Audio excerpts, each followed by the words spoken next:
Welcome to the Learning Pines YouTube. We hope this video helps. In this video, I will explain how to make Nachni biscuits at home. First, let's gather our ingredients. You'll need 1 cup of Nachni flour, 1/4 cup of whole wheat flour, and half a cup of jaggery powder for sweetness. Also, have 1/4 cup of ghee, half a teaspoon of baking powder, and a small pinch of salt ready.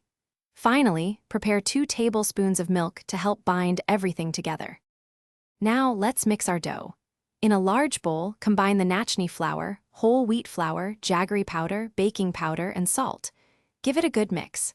Next, add the 1/4 cup of ghee to the dry ingredients and rub it in until the mixture resembles breadcrumbs.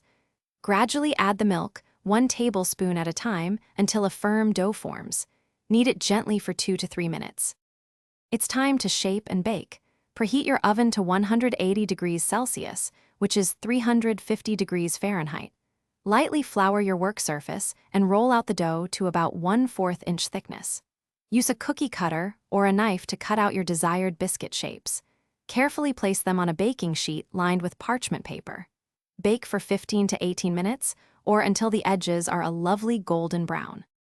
Almost done? Once baked, let the biscuits cool on the baking sheet for about 5 minutes. They will be delicate at first. Then, carefully transfer them to a wire rack to cool completely. This usually takes around 30 minutes. Once fully cooled, store your delicious homemade Nachni biscuits in an airtight container. They will stay fresh and crisp for up to 7 days. Enjoy your healthy treat. Thanks for watching. Consider subscribing if we helped you.